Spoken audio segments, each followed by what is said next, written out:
नमस्कार दोस्तों, AR live में आप सभी का स्वागत है। दोस्तों, कहते हैं ना कि मन के जीते जीत है और मन के हारे हार। और आज की हमारी कहानी इसी कहावत से इंस्पायर्ड है।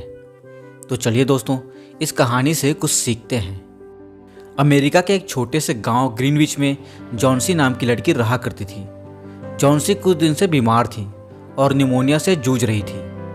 वह अपने कमरे के खिड़की के बाहर एक लता से गिरते हुए पत्तों को देखती है और सोचती है कि जब अंतिम पत्ता गिरेगा तब वो मर जाएगी। जॉन्सी के साथ उसकी बेस्ट फ्रेंड सू रहा करती थी, जो जॉन्सी को नेगेटिव थॉट्स से दूर रहने को कहती है। जॉन्सी के घर के पास ही एक बूढ़ा पेंटर बेहरमन रहा करता था, जो कि एक निराश और असफल कलाकार था। बेहरमन दावा करता था कि एक दिन वह विश्व की सबसे अच्छी पेंटिंग बनाएगा। सू उसके पास जाती है और उसे बताती है कि उसकी दोस्त जॉन्सी निमोनिया से मर रही है और दावा कर रही है कि जब उसके कमरे की खिड़की के बाहर लता का अंतिम पत्ता गिरेगा तो वो मर जाएगी। बेहरमन ने सू की बातों का मजाक उड़ाया और कहा कि ऐसा सोचना जॉन्सी की मूर्खता है। बेहरमन एक अच्छा इंसान था। वह छुपकर जॉन्सी को देखने गया। उसने देखा कि जॉन्सी बिस्तर पर बीमार पड़ी है और लता की पत्ती की तरफ निराशा से देख रही है। उस रात तेज आंधी तूफान चली। सू ने जॉन्सी के कमरे के सारे खिड़की दरवाजे बंद कर दिए ताकि जॉन्सी उस आखिरी पत्ते को गिरता ना देख सके। अगली सुबह जब आंधी थम जाती है तब जॉन्सी उस लता को देखना चाहती थी कि सभी पत्ते गिर चुके हैं, लेकिन उसे हैरानी होती है क्योंकि लता पर अभी भी एक पत्ता बचा हुआ है। जॉन्सी को विश्वास नहीं होता, ऐसा कैसे हो सकता है।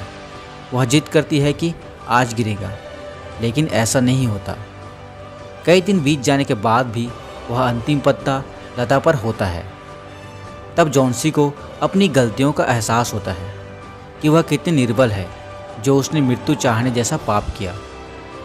उसने अपने आप को जीने के लिए फिर से तैयार किया और उसकी हालत में बहुत सुधार आता है।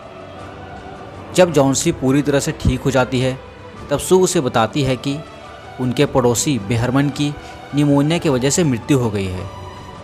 उस रात वह अंतिम पत्ता गिर गया था, लेकिन बेहरमन ने बीमार जॉन्सी को ठीक करने के लिए दीवार से सटे लता पर अंतिम पत्ते की रचना की। रात भर ठंड में रहने की वजह से उसे निमोनिया हो गया और उसकी मृत्यु हो गई। सच में दोस्तों, शेष बची हुई पत्ती बेहरमन की सबसे उत्तम रचना थी। इस कहानी को ओ हेनरी ने लिखा है। आज इस कहानी को सुनने की जरूरत हम सभी को है। आज हम एक वैश्विक महामारी से जूझ रहे हैं और दिन भर नेगेटिव न्यूज़ देखकर मन ही मन डर गए हैं। महामारी से ज़्यादा मौत तो महामारी के डर की वजह से हो रही है और हमें डरना नहीं है, इस महामारी से लड़ना है।